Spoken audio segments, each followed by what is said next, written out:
All right, welcome into a Friday edition of Catching Up with Tommy Mack here on 1010XL's podcast platform inside the 1010XL podcast studios, part of the conglomerate here on Hogan Road in Jacksonville, Florida. Brought to you by my good friends at Team Tommy Mack, a group of businesses that I love endorsing. I trust them, and hopefully you trust me, and you can trust them too. They are there when you need them, no question about that. And, of course, we're on 1010XL.com. We're on the app, the 1010XL app, all over social media, all over other platforms as well. A lot of great content comes right out of these studios each and every week. And it's a great day. It's Friday, the rockin' week. I got back Monday night, just been at it, man. Love it. Had a great day yesterday. The Horse's Mouth, awesome. Had a great lineup of guests. We did our one-on-one with Coach Campo. We had a lot of fun. It's always a great show. Everyone's welcome, and man, you always, you have people that show up and you're like, wow, that's a pretty cool job, or that's a pretty cool idea, or whatever it may be. And then last night, the 904 Pro Show, man, it was so awesome. Had a big event. Of course, me and Killer Bees and our special guest, Coach Tom Coughlin and his daughter Kelly. We talked Jay McGillis. I'll talk about that in a minute. We talked, of course, our Jags, his career, Hall of Fame, everything. Man, it was just so awesome hanging out at the Graffiti American Burger Bar in Jax Beach. We do it every Thursday at 7 o'clock. Let's welcome in my man Grammage. Grammage, how you doing, buddy? Can I fire off a take to start this Friday morning? Do it, man. Do it. What do you got? With due respect to Fred Taylor, okay, who should be in the Hall of Fame, who I've pounded the table for should be in the Hall of Fame. Yeah. Will be, eventually, speaking that into existence. Oh, yeah. The biggest Pro Football Hall of Fame snub right now today is Tom Coughlin. He's one of them. I agree. He'll get not it. be. He will. Yep. He will. Yep. But it bothers me. It bothers me more than Fred because Tom Coughlin is not a young man. Yep. And I want him to be able to get there, enjoy it, give a speech, have all Jacksonville up there representing him. He's a two-time Super Bowl champ. Took down every other two-time Super Bowl champion coach is in the Hall of Fame. He took down the undefeated just Pats. On that, and what he did in Jacksonville so early and often, and it was great getting into all that because we did. And I did find out. I didn't know this. You may have known this, and I even asked Kelly when she told me. I said, "Is that public knowledge?" She's like, "Oh yeah, they just haven't given us a date yet or a game yet." But Coach Coughlin getting inducted into the Ring of Honor. Mm-hmm. Yeah. I don't recall hearing that. Yeah, they announced that. That is great. About time. I mean, I want to say it was still during the season. Yeah. They announced it, Listen, like maybe late last year. Going to the trailers and the dirt. It wasn't even pavement; it was dirt. Right outside the big stadium. That's where they started. After having our workout at Bishop Kenny. We worked out right on the field. Then they brought us over to these trailers, and man, just such a long time ago. And what he did, look. And one thing we talked about too was his the way he could pick talent. And I tell you, it's funny. I get a lot of if I were a coach, which I'm not, but if I were, I'd coach a lot like Coach Coughlin. I would do a lot different because there were guys that didn't like his style. It was too much, and that's fine. I liked it. It was fair. It was honest. It was consistent. There was no BS. There was no wishy-washy. You may not have liked it when he got on your ass, but, you could handle it. And he brought in those kind of guys. We talked about all these draft picks that he was, he was GM here in Jacksonville. You think about Baselli and Stu and Hardy and Brackens and Beasley and Cheever. Cheever doesn't get hurt. You look at Stroud and Henderson, Freddie Taylor, Donovan Darius. I mean, Fernando Bryan even was a great pick for a little bit. There were just pick after pick after pick. You left out maybe the most impressive find of them all in Jimmy. Well, that's not a draft it's pick. Not a draft, that's a personnel pick. Absolutely. Wasn't that an expansion draft pick, though? What? Wasn't he an expansion draft pick? No, I don't think Jimmy was. I think he was a free agent because he got cut when he got sick with his, I think his appendix came after the broken leg. There was a broken leg and an appendix, one with Dallas, one with Philly. Jimmy sometimes listens, so if you're listening, Jim, you can chime in if you want. But yeah, finding that talent. Of course, they found Keenan McCardell. Look, go even back to in 2017. Look at the free agents he brought in. Calais, Hello? Are you kidding me? I mean, that was like one of the biggest ever. Church was a great safety for us for a little bit. He had a good class that year. You know, whatever. It didn't work out. He'll get in there. Had trouble stuffing the run early that season, bringing Darius. Bringing in Darius, yeah, that's right. You're right about that. So, you know, look, it didn't end pretty, but I'm glad they're putting him in the ring. It's well-deserved. And, you know, look, I talked about, because I wanted to get it from his perspective. I knew what it was like to find out that my teammate was really ill. It was sad. I mean, it was really sad, right? It was so out of the blue, and he was, you know, one of the most well-liked players, one of the best players, Jay McGillis was, and then he got sick, and we were just all like floored, like, what do you? And then we find out it's leukemia, and then we're like, what? I mean, that's crazy. Like, why Jay? I mean, that was our first, you know, thinking, and I wanted to get it from him. He's 45 years old at the time. It's his first head coaching job, and one of his star players gets terminally ill.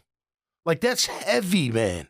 You know, and how you went, and he went into it, and he just said, he's like, man, I saw how the family was. I saw what they went through, and, you know, what Jay was going through. And, you know, I got made aware, Mike Panos, our teammate, my friend Mike Panos, who might be listening, really good friends of Jay's, goes to coach, like, coach, you know, their bills are piling up. They can't, you know, they're having trouble, this and that. So we did, Mike put together this weightlifting-a-thon, and we raised like $50,000 to give to the Panos family, or not the McGillis family, to help them through. And then that's when it clicked. And just, you're going to see it on the 904 Pro Show YouTube channel. And man, it was just such a cool thing. We got into ball. You know, he loves linemen. I mean, he's like, you just got to have linemen. You know, it's just, you got to have tough, physical linemen on both sides of the ball. We talked about what he had here in Jacksonville. I asked him, I said, does it still sting 96 and 99? He's like, yes. And he went through it, and he just is like, we're up at halftime with the Titans. Like, how that changed so quickly. And he's like, yeah, those definitely sting. And then, of course, the wins with the Giants were just incredible, you know? So it was cool. It was very cool. We did talk about the Jags. He loves Doug, and he loves Trevor. And I said to him, I said, could Trevor run your offense? And he goes, I'd build an offense around him just like they're doing. I said, that's what every good coach, offensive mind. Remember, he's an offensive guy, Coach Coughlin, offense coordinator, play caller, all that good stuff. And, yeah, we even talked. It was funny. He mentioned a play. It was a week after Jay got sick. So Jay played in the 10th game. They played 11 games that year. We were up at Syracuse. He played in that game. Went to the doctor after and had these lumps, and had a lump under his armpit, and did all these tests. And next thing you know, he can't play. And we're playing Miami, number one team in the country, on national TV on Saturday night on ESPN. And we almost beat them. We lost 19-15. They didn't. I mean, they came off a big one. I forget. Maybe it was Notre Dame. They came to us. We were 4-6. It wasn't like, you know, it was. They came out dressed like it was chilly. It really wasn't, but it was like 40 degrees. So that's chilly, man. But we hung with them for the entire game, and we fumbled a couple of times. Coughlin remembers a play. He's like, I called this beautiful halfback pass, and one of my receivers, Cannon, forgot the call. He would have been wide open, and we probably would have won the game. And he goes back to that. I was like, wow, I never even knew that was a play. Anyway, it was great. You'll check it all out, and he's looking forward to seeing what the Jags are going to do, man. He's a big fan. He's like, I watch it all. I love it all. He's like, I say every week, and I'm not going to watch the 1 o'clock, the 4 o'clock, and the 8 o'clock. He goes, what I end up doing, I watch it all. You know, we do. So very, very, very cool.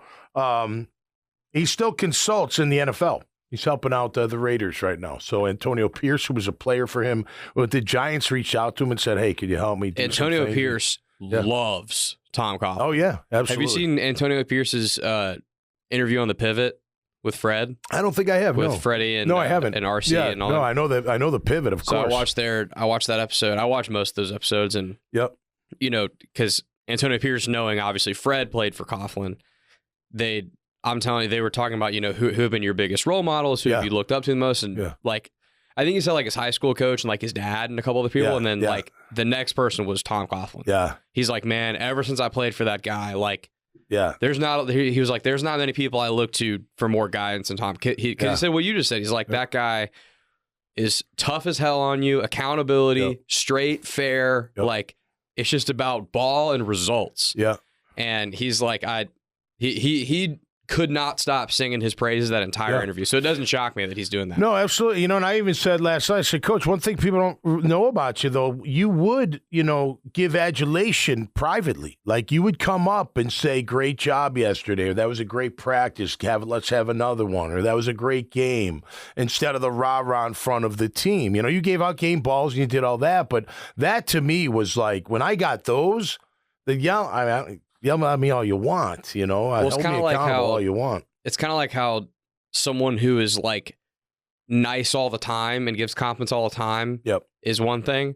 When someone's tougher on you, a compliment from them means so much more. Yeah, absolutely. If I'm sure like for you, if Tom Coughlin gave you a compliment, like that means everything. Of course. Well, look, we're all we're human. We want that recognition when in anything, school, job, sports, whatever. When you do something good, who doesn't want the recognition? And then you want it again and again and again. You learn that as a little kid, right?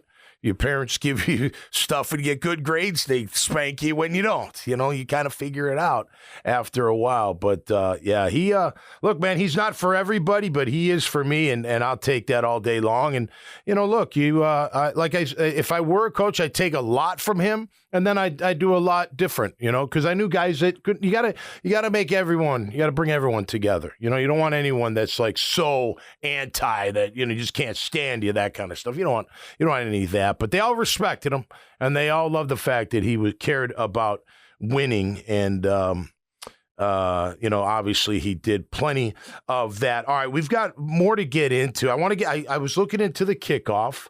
The rule. I watched a little video. I was just checking it out and seeing how this is. It's going to be really interesting. I know Heath Farwell, the special teams coach for the Jags, was asked about it, and he's like, look, we're still learning.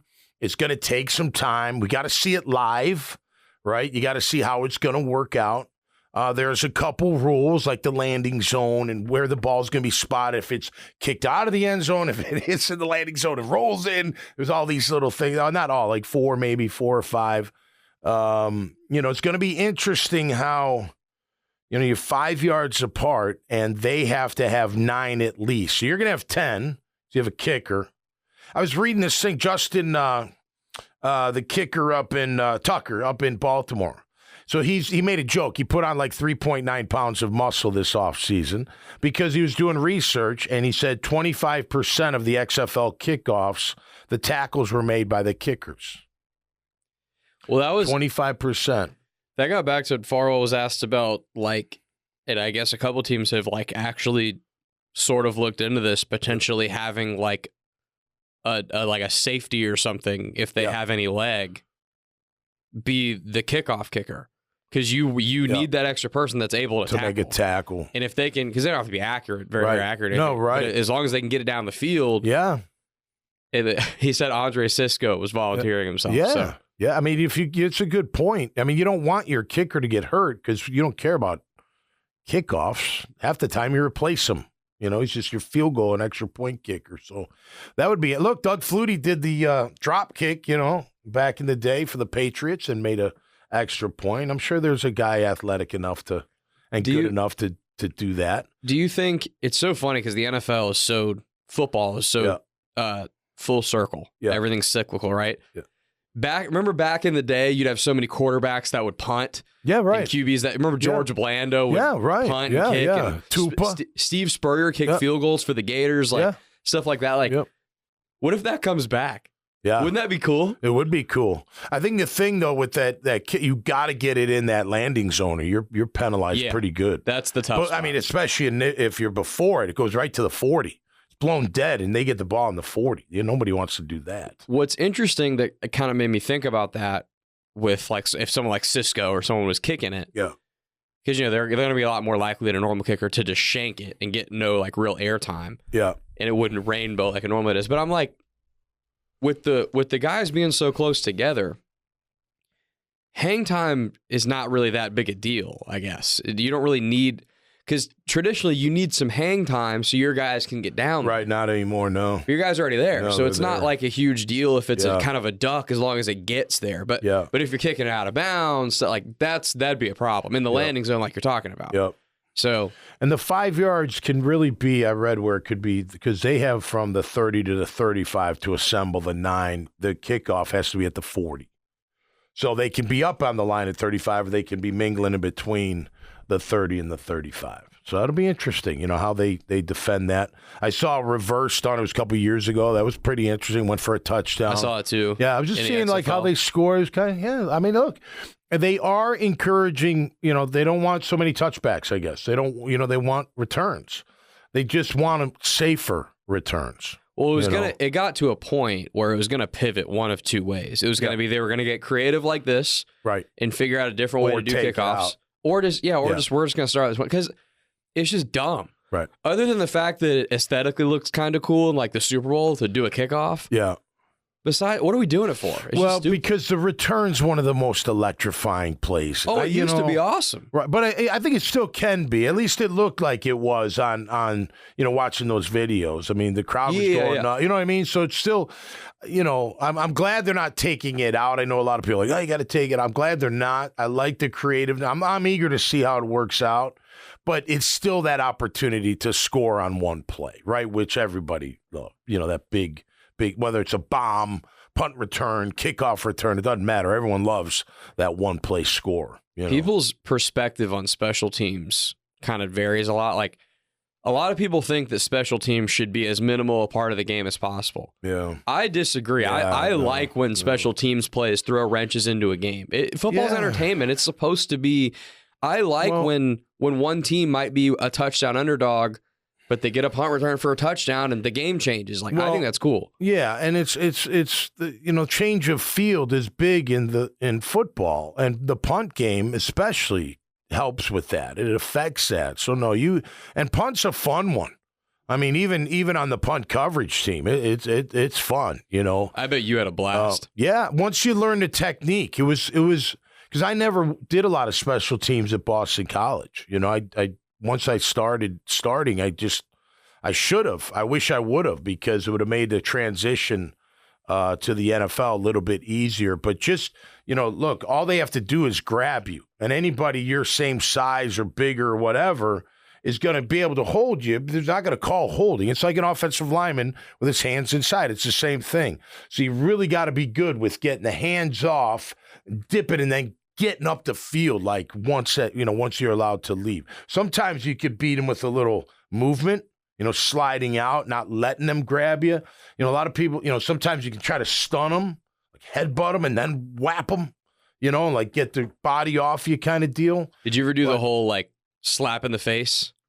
You couldn't head slap. I didn't play in the 70s, man. Just kidding. But no, you couldn't head slap. But there was a technique. Actually, Brant Boyer showed me a lot on how to get out of. You could, give a little ground to get their hands. It was all about getting their hands off you and getting in your lane and getting up the field. Because at first you think, I'm just going to wrestle this guy, throw him to the side and go. It's a lot easier said than done. So you got to have that technique. And then on punt return, I used to be on the center, on the snapper, where you used to be able to ragdoll the snapper. There was no rule. You didn't have to wait for his head to come up.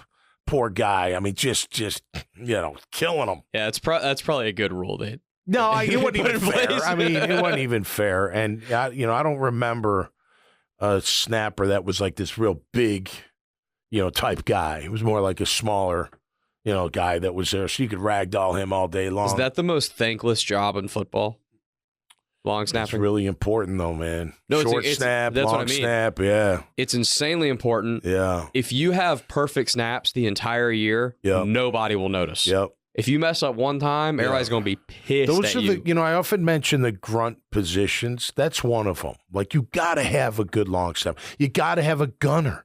You got to have a run-stopping middle backer. You got to have a badass guard. These are grunt. You got to have the stars. You got to have the big play guys, but you got to have those grunts that just love their job, love playing football, and they're just happy to be in that role and just can't wait to be the best at that role. Well, You So talk important. about an advantage on special teams. Yeah. Man, on punt, Ross Matisic. Yeah. One of the best long snappers in the league, first of all. Yep. Really, doesn't really mess up his snaps. But he played linebacker in college. He was good. He was good linebacker in college at Baylor. Yep.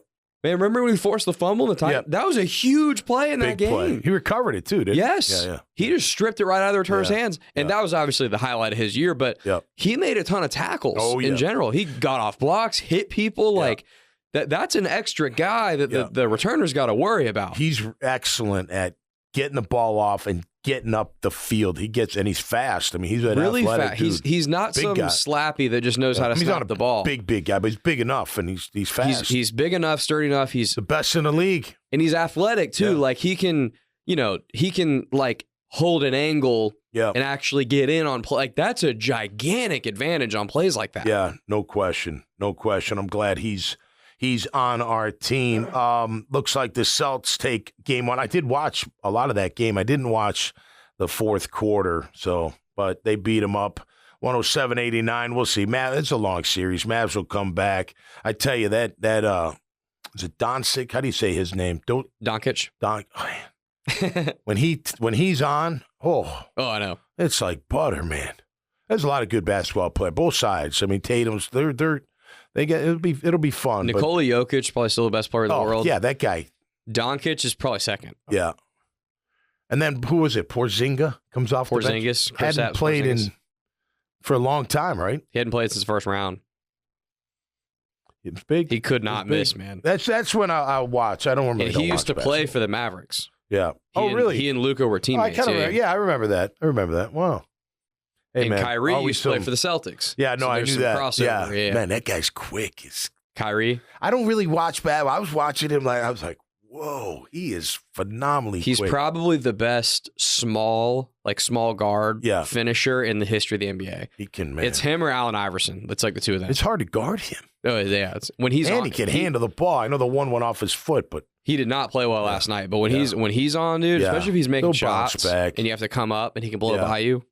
Yeah, unstoppable. Celtics had a little more rest, right? They swept and they took they'll bounce back. And the Celtics are a deeper team, so if Kyrie and Luka are not on, it's going to be a rough series. Yeah. And if Kristaps plays like that, I mean they're going to sweep the series if he plays like that. Yeah, Luka seems hurt too, man. He took a couple falls last night. Yeah, he's been battling. Yeah, like I think it's his. Like I don't think we realized without being there live how physical that game actually is. Those big dudes bang each other big time. And they're big huge, time. Man. Yeah. You think about how big they are. They're massive. They're massive. That and girls soccer. I'll never forget watching a girls soccer game live from the sideline and being like, damn, these girls are banging each other pretty damn good. I love it. I always love a physical sport. Hey, real quick, the whole talk on high school NIL. Take the money and run, man. I mean, come on. You're going to pay me to play high school football? Hell yeah, I'm taking that money all day long. I tell you, I don't know. You knew it was going to come down to it. You just better regulate it way better than you can't let one team load up just because they got the money. That's a bunch of crap. You can't allow that to happen.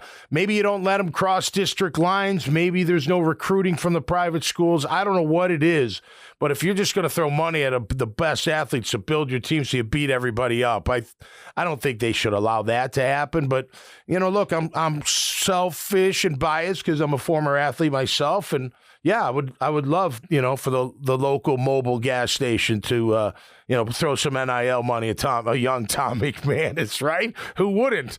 But you can't let it. You cannot let what has happened to college ball happen to high school if you go that route. And I know a lot of people are against it, but I don't know. I'm not. I'll go back to Tom Cruise's risky business, right? That free enterprise, right? Yeah, I'll go back to that, I guess. But I don't know. What do you think about it, Grammage?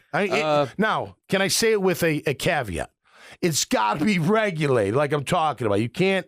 It's not like whoever school is going to be like, hey, man, we got all the money. Let's bring all these kids in from all over, and we'll be the next IMG. No, we're not doing that. You can't allow that to happen. So that's the problem, is it won't be. Well, why not? Why can't you say, no, you can't go to – look, if you don't live in that well, you can always move them to the town. Well, this is they do that now, though, for the record. High schools are doing that now. Well, this is the thing is like, who, like you're saying, why can't they say that? Who's they? Who is it? Like, well, who's going to regulate it? Correct. And this is the same issue in college. Like, well, the NCAA should be regulating it, right? But they're not. The NCAA has no power, and they're a spineless organization that doesn't do anything. Okay. And high school doesn't even have something like that, and it's all divvied up by state, and you know. When you don't have one overall governing body like that, then they're competing for. So the FHSA, they couldn't have a arm that handles all that. So they could in theory, but again, here's the problem: when the FHSAA says X, but whatever Georgia's equivalent says Y, then a Florida kid that's a 4 or 5 star athlete that can make more money in Georgia might just go move there. So that's the problem is you end up with these competing. Yeah, they do that now for the record. I mean, look at COVID, man. When California didn't play high school football, neither did Illinois. We were just talking about this. When California shut down football in 2020, a bunch of those recruits moved to the South to play ball. Absolutely. You think that won't happen now? If you don't think that happen now, you're crazy. No, it of course will. Actually, a good friend of mine from Illinois, he did that for his son's senior year or junior and senior year. There's 2 big issues I would have too. Yeah. I would have. I've been like, wait, no, of course. What are you talking about? You shutting down football? Sorry, we're out of here. There's 2 big issues I have with it. And the first thing is just like you said, I don't see a world where this will be properly regulated and will have actually good guardrails to keep it reasonable. Right. And, you know, I would love, I mean, you played high school ball. A bunch of people listening played high school ball.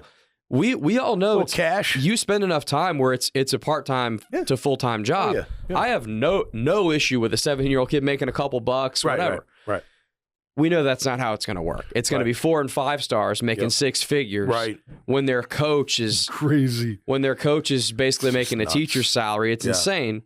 All for what? Though, think about like just to win a championship in high school. To win a championship, and for colleges to gain extra recruiting ground. Mm-hmm. Recruiting is part of this too. Yeah. If I'm the University of Florida and I'm a booster, and Trinity's got a 5-star running back, I'm gonna get my boosters to give him a call. Okay. So that's a big part of it too. My second huge issue with this is if it was just between player and donor.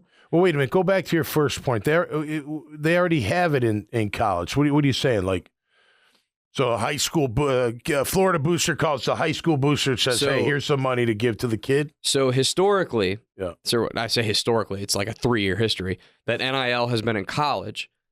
The rule in most states, and this is trickling in Florida, just changed this, has been that I can promise you an NIL deal once you come here and sign. Mm-hmm. I can't give you anything before you do that. Right. Now I can say, dude, I'll just pay you now if you can verbally commit. Yeah. And then once it comes signing day, sign to me, I can get ahead of the game now and do it even sooner. Yeah. As opposed to just promising you. This was the whole Jaden Rashada issue. Yeah. Florida promised him X amount and he didn't get that after he signed. That's when. Right. If this had happened before that and Rashada lived in a state where you could pay him, they would have just paid him beforehand. Right. So that's a big part of it. My other huge issue, and Jaden Rashada had this too. Really, his dad was the one pulling all the strings, not as much him. No, right. Parents are going to get involved, and they're going to be selfishly motivated. No doubt. And that's a problem to me. Yeah. Because if it's about the kid making a little bit of money because he's a great athlete, then that's one thing. Right. If this is about grown adults who should be making their own money, pawning off their kids to different schools so they can better their own, that's messed up to me. Yeah, well, that's probably going to happen. Correct. So. And again, there's no way to regulate it. So you're just gonna, how do you, who can stop them right now? Nobody. Yeah, and they're probably doing it anyway. Come on. Some of these schools, I don't know what schools, but some of these schools, I mean, you'd let things slide to make your team better. Of course. You'll move a kid into your county or into your town, pay his rent maybe, somehow, some way to get him on your team. That's happened. Maybe there's some cash involved. I don't know. Again, I'm biased. I don't really care. And I know you're saying the same thing. But look, if it's happening in college, it's going to trickle down. I wonder if I was at St. Mary's of Buffalo Grove, I was a stud 8th grader. Let me tell you, we were getting recruited by like high schools, these private high schools. They pull us out of class. Me and my 3 teammates, my buddies, Rich and Brennan and Steve, and we'd go into a classroom and they pitch us their school and we'd go back to class. But yeah, I mean, come on, maybe recruit us, give us some cash. Come here, we'll give you some money. All right. Probably my biggest issue with it, Tom, and I know you're going to identify with this, and Dylan and I just talked about this a minute ago. Yeah. Probably the biggest problem, and again, I'm bringing up the Rashada thing a lot because it's just an example of this stuff going poorly at the next level, which is kind of all we have to go off of right now. Yep. With all the Jaden Rashada has been in college football headlines for 2 years. It's never been about him playing football, right? Ever. No. So right. You can't tell me this has not hurt his development as a player. Yeah, no. Because it's just been about politics and BS, and it's not about him playing ball and getting better. Right. But a lot of people play for the money. Correct. They do. Correct. He's too young to be pulling that crap because he hasn't done anything. You know what I mean? And these are a lot of people, even pros do it. Development years, mentally, physically, emotionally, like everything. Yeah. And when this stuff gets in the way, then all of a sudden football and just becoming a better player is not the most important thing. If you could make things better at home, you would help them all way around, but it'll be abused. That's the problem. And it's going to be abused. And it's just where kids play and how and who they play for and all that junior, senior year particularly is going to become this political negotiating thing. Right. Instead of this is a guy I trust, who I've worked with, who knows me, who has developed me and has my best maybe interest there's only so many you can do it for per team. I don't know. Maybe you can figure that out and regulate it a little bit. But it'll be interesting. We got about 10 minutes left here on Catching Up with Tommy Mac, brought to you by Team Tommy Mac. I want to get into something. We're going to end it with a couple Trevor quotes, and I just want to throw a little thing out there on a Friday for everybody out there. Team Tommy Mac, group of businesses that I personally endorse. They're there when you need them. Chris Rusero's bail bonds.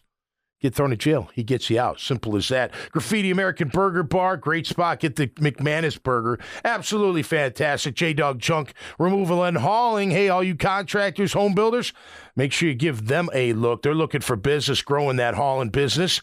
Carbon Man Flooring, more than just LVP. All types of flooring with the highest quality, lowest prices. Azar Sausage was out there last night at the 904 Pro Show. They're the best sausage in town. Code Ninjas was there as well. And get your kids into camp. A fantastic way to teach them how to learn coding and everything else in the technology space. Coconut Joe's Hot Sauces was there last night. I'm going to get you a link where you're going to get a BOGO just by putting in Team Tommy Mac. You're going to absolutely love it. Michael Nickus is State Farm. They're my State Farm agency. They should be yours as well. Salt Air Inn and Suites Boutique Hotel right off the beach, 4 blocks from the ocean. Fantastic spa with concierge service. I want to thank Adaptive Jacks, my marketing and branding partner, and the 1010 XL Studios. All right, Trevor says most intense OTA. Look, let me just say this. I know since the season ended and throughout the offseason, I've been critical, which I'm still going to be. But I do like what I'm hearing, and it's only words, so I'm not, I'm tempering it. But I do like what I'm hearing. I like what I'm hearing out of Doug about the physicality, right? I don't believe they've been physical, but he's saying we're going to be physical. I believe they've added talent to make them more physical. Now it's a matter of just showing that you're going to be physical. So that's number one. I do like that. I like what's coming out of Trevor as well, what I'm hearing out of Trevor. He seems just a little bit, I don't know, a little bit more mature, maybe. Not that he was immature, but maybe just, growing into his own. This is his now, 4th year? He's talking about winning reps. Time has to start now. I mean, they're building it. They're trying to build it. And look, maybe they are using last year's motivation. That's good. They need to be motivated. Look, again, it's a long year. It is, but you got to have that intensity from start to finish if you want to be one of those teams left standing at the end of the year.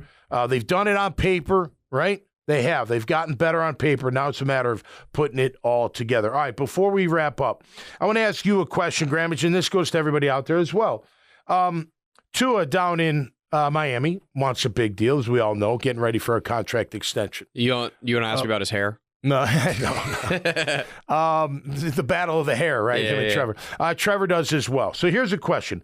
Would you pay Tua the same amount of money we're talking, or more, than we're talking with Trevor?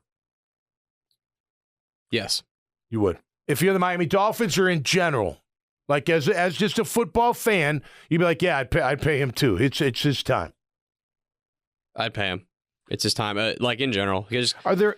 I think what you run into is we kind of talked about this with Trevor the other week. What you run into is what's the alternative? Yeah, you don't want to start over. You don't want to start. You're not going to get lucky with a free agent, quarterback. And that's kind of so. If you don't want to start over, that kind of becomes your only choice. Yep. And the quarterback and their agent knows that. Yeah. They know that even though they may not necessarily be Mahomes tier, they understand that your only other option is to start completely over with, like you said, a free agent or draft somebody and to redevelop them like you just did with our guy. Yeah. So I think Tua's shown enough to where I he had a massive year, or really good. I shouldn't say massive, really good year last year. I believe in and his career stats. Him and Trevor. He's got one more year on Trev, but only 3 more starts because he's been in. He only played 10 games and then 13 and 13 Tua, and then all 17 last year. Right, he didn't get hurt last year, and I know that's one of the things they're trying to protect. If he does get hurt, what happens, kind of deal. That might be part of the language. That's not the language up here, of course. But interesting because I was curious about that. Who would you pay first? Like I'm at the controls of both teams, and I can just hypothetical. I'd pay Tua first, I think, because he's older.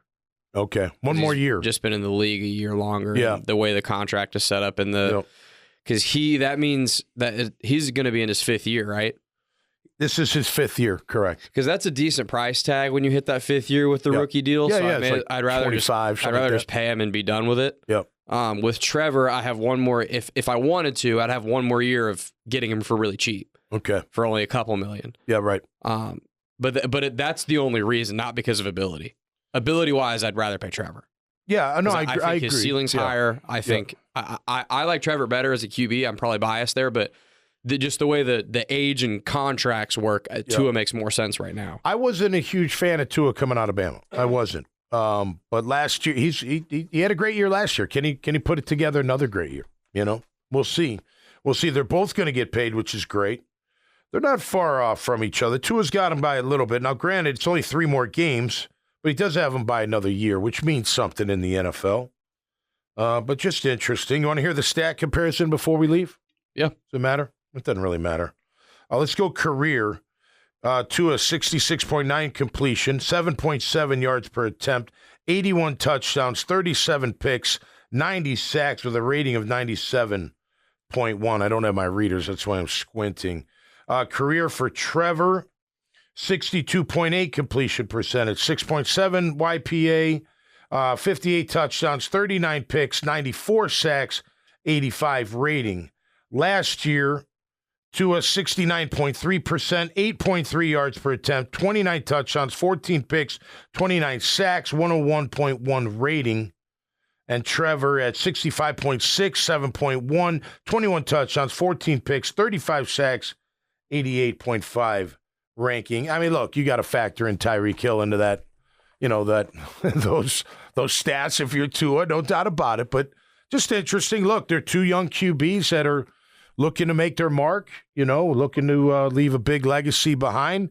I agree with you. You have to pay. You don't want to start over. They're too good with too much potential and too much upside to start over. I think we can all agree with that. Well, maybe some of you don't agree with that, but I do, especially here in Jacksonville with Trevor. There's too much to be seen. You move on, you reset the clock 3 years. Yeah. So, and for the I've said again, I'd pay him more next year, but whatever. Let's pay him now and get it done, and let's just see a great year for our Jags, man. I'm liking what I'm hearing. I'm liking what I'm seeing. And, man, I'm going to be looking forward to 2024. That'll do it for me. Jumping over to Jaguars today on 1010XL till 12 noon. And we'll see you next week right here on Tuesday. I'm catching up with Tommy Mack. Have a great weekend. Peace and love, everybody.